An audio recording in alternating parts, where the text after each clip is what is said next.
क्या आप जानते हैं आपके सामने ये दो राज्य हैं, मध्य प्रदेश और उत्तर प्रदेश। क्या आप जानते हैं इन दोनों राज्यों ने क्या किया? इन्होंने जो श्रम कानून हैं उनकी धज्जियां उड़ा दी।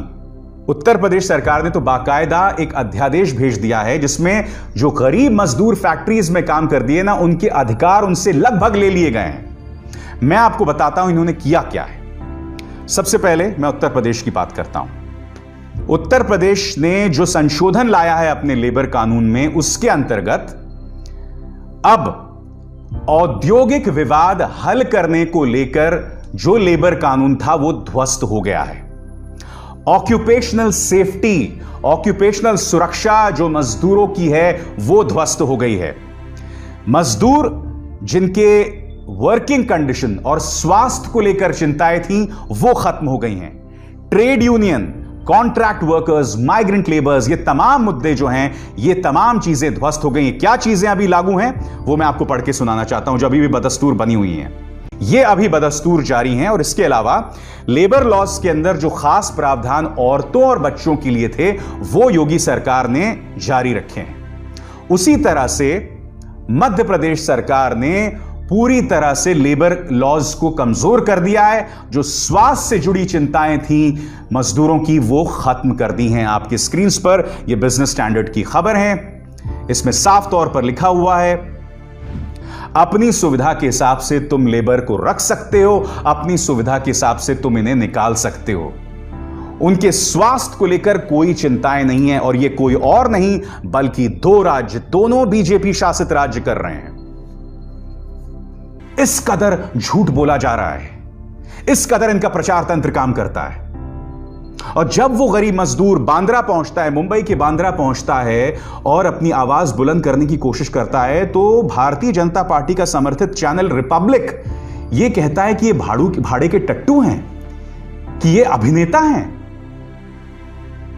और जब इन पत्रकारों पर एफआईआर दर्ज होता है, क्या आप जानते हैं 3 पत्रकारों पर एफआईआर दर्ज है समाज के अंदर विद्वेष फैलाने के आरोप में, सांप्रदायिक सौहार्द बिगाड़ने के आरोप में, और अब वो इस तरह से बर्ताव कर रहे हैं मानो स्वतंत्रता सेनानी हो, मानो भगत सिंह हो।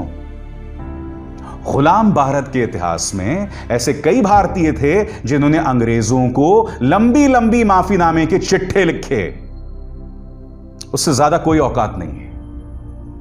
मैं मानता हूं कि इन गरीबों के लिए मुख्यमंत्री उद्धव ठाकरे को ऐसे इंतजाम करने चाहिए थे ताकि वो सलीके से वहां रह सकते, मगर यही उद्धव ठाकरे पहले दिन से लगातार प्रधानमंत्री नरेंद्र मोदी से अपील कर रहे थे कि प्लीज इन्हें ट्रेन मुहैया कराइए क्योंकि ये लोग वापस जाना चाहते हैं, करिए।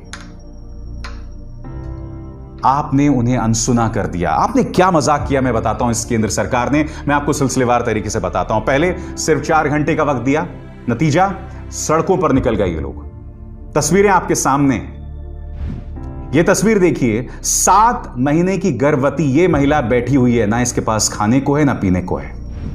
ये वीडियो देखिए, यहां ये मां अपने कंधे पर गोदी में लिए अपने बच्चों को चल रही है। इसके चेहरे पर एक मुस्कान है, मगर ये मुस्कान हम सबको आईना दिखा रही है, हम सबको शर्मसार करने के लिए काफी है।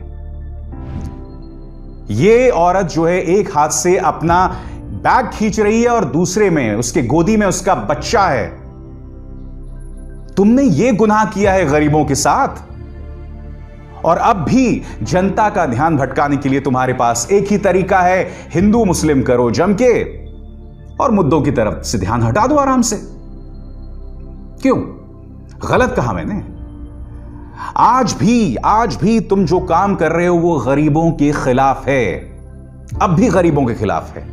कोरोना संकट के बीचों बीच हमने इन मुद्दों से ध्यान भटकाने के लिए एक तबलीगी जमात का मुद्दा क्रिएट कर दिया जो काफी हद तक सही था। अगर सिर्फ तबलीगी जमात तक मुद्दा सीमित रहता तो बात समझ आती। तुमने पूरे मुस्लिम समुदाय को घेर लिया। नतीजा ये कि आज की तारीख में हम दुनिया भर में शर्मसार हो रहे हैं। विश्व स्वास्थ्य संगठन हमें शपथ लगा रहा है, बोल रहा है कि ऐसी हरकतें मत करो। मध्य पूर्व के अंदर भारत के लिए यह मुद्दा शर्मसार करने वाला हो रहा है। खाड़ी देशों में कई लोग कड़े तेवर अपना रहे हैं। कनाडा के अंदर एक भारतीय को नौकरी से निकाल दिया गया। क्यों? क्योंकि वो इसी तरह के इस्लामोफोबिक बयान दे रहे थे। ये हमारी प्राथमिकता रह गई है बतौर देश, और अगर ये हमारी प्राथमिकता रह जाएगी तो वो 15 लोग जो पटरी पर मरे हैं वो तो होना ही था।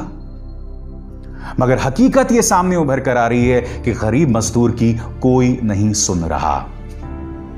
केंद्र सरकार के संवेदनहीन रवैये के चलते ही उन 15 मजदूरों की मौत हुई है। मैं क्यों नहीं उसे हत्या करार दूं।